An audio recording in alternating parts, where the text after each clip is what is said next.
हैं। जी। ठीक है, अपनी नज़र आप बनाकर रखिएगा अनुराग, शुक्रिया जानकारी को साझा करने के लिए। आगे बढ़ लेते हैं लखनऊ से बड़ी जानकारी, जहां डिजिटल अरेस्ट कर डॉक्टर से 2 करोड़ 81 लाख रुपए वसूलने का मामला सामने आया। पीजीआई की डॉक्टर से करोड़ों रुपए की साइबर ठगी सामने आई है और जेट एयरवेज के मालिक के मनी लॉन्ड्रिंग केस का हवाला दिया है।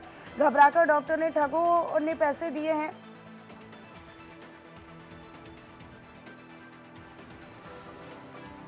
साइबर ठगों ने सीबीआई अधिकारी बनकर पैसे ठगे हैं। डॉक्टर रुचिका टंडन को डिजिटल अरेस्ट कर उससे 2 करोड़ 81 लाख रुपए की ठगी की गई है। पीड़िता ने साइबर क्राइम थाने में रिपोर्ट दर्ज करवा दी है। फर्जी सीबीआई अधिकारी बनकर ये ठगी की गई है।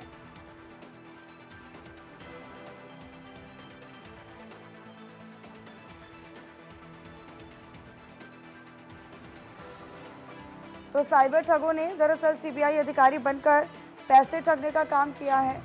ये बड़ी खबर अब तक हम साझा कर रहे हैं। और देखिए, डिजिटल अरेस्ट कर ठगी के मामले लगातार बढ़ते जा रहे हैं, लिहाजा ये साइबर पुलिस के लिए भी और साइबर क्राइम विभाग के लिए भी एक बहुत बड़ी चुनौती बन रहा है कि बड़ी आसान तरीके से ही डिजिटल अरेस्ट कर फर्जी तरीके से लोग जो है वो बड़े शिक्षित लोगों को भी ठग रहे हैं। अब आप ये समझिए कि तकनीक का सहारा लेते हुए, तकनीक का साथ लेते हुए जो ठग हैं वो भी तकनीक के माध्यम से बहुत शिक्षित लोगों को ठगने का काम कर रहे हैं। लिहाजा क्राइम जो साइबर क्राइम है, जो साइबर पुलिस है, वो लगातार लोगों से अपील कर रहे हैं कि आप इस तरह से ठगों से बचाव करें। इंडिया न्यूज संवाददाता ने पीड़ित डॉक्टर रुचिका टंडन से खास बातचीत की है, सुनवा देते हैं आपको।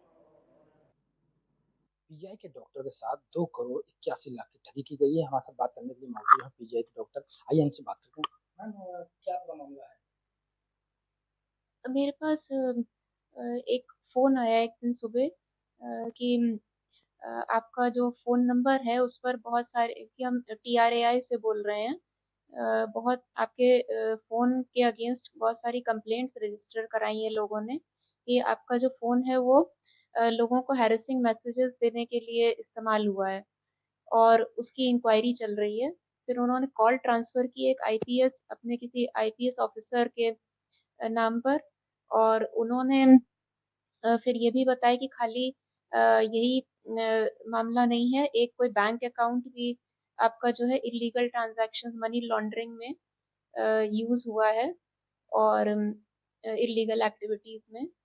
तो ये कह के आपका जो उन्होंने पूरा आप एक फ़ोन खरीदवाया और फिर कहा कि आपको अगर आप यहाँ मुंबई का केस है, अगर आप मुंबई नहीं आ सकते तो यहीं पर आपको डिजिटल कस्टडी में रहना होगा और सारी ग्रेजुअली उन्होंने बताया कि आपको वेरिफ़िकेशन के लिए अपना जो अकाउंट्स हैं सारा डिटेल्स देनी है और जो भी मनी है वो अलग-अलग कुछ अकाउंट्स में ट्रांसफ़र करना है वेरिफ़िकेशन के लिए और इस मैटर को किसी को बताना नहीं है क्योंकि ये नेशनल इंटरेस्ट का मैटर है। तो अगर आपने लीक आउट किया तो उसमें जेल है। मैम, आपको कब जानकारी हुई कि ये हमारे साथ ठगी हो गई है?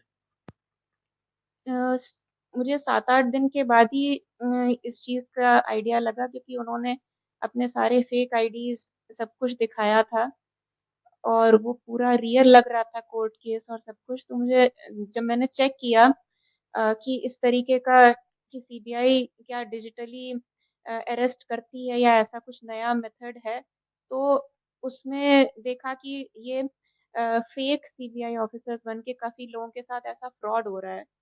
तो फिर मैंने जो अपने नियरेस्ट पुलिस स्टेशन में जाके पता किया तो आइडिया लगा कि ये फ्रॉड है। मैम, कब से आपके पास कॉल आ रही थी लगभग? मेरे पास इस फ़ोन पर कॉल तो 1 अगस्त पर आया लेकिन उससे पहले भी करीब कई बार दूसरे किसी और दूसरे फ़ोन नंबर से बहुत सारे कॉल्स आ रहे थे बहुत दिनों से, तो इसी वजह से आइडिया नहीं लगा।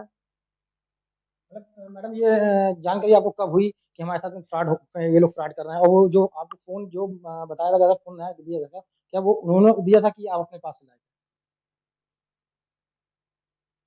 नहीं, मेरे फ़ोन नंबर पर उनका कॉल आया था और फिर उसके बाद एक नया फ़ोन उन्होंने मुझसे खरीदवाया क्योंकि जिसमें सब ऐप्स थे जो कि स्काइपी और व्हाट्सऐप जिससे उनको मुझसे बात करनी थी, वीडियो कॉल। तो उसकी मैम कंप्लेंट आपने कहाँ पे मैंने साइबर पुलिस स्टेशन में गोमती नगर में कंप्लेंट की है। पुलिस का क्या कहना है?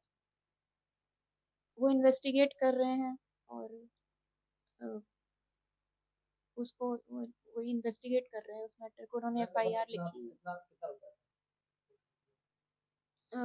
2 से 3 करोड़ के बीच का, मैम कहाँ से रहने वाली हैं? लखनऊ। जैसा कि आपको डॉक्टर हमने बताया कि हमारे साथ 2 करोड़ 81 लाख की ठगी हुई है। पूरा मामला पुलिस जाँच पड़ताल कर रही है। इंडियन न्यूज़ से सुमित तिवारी, लखनऊ।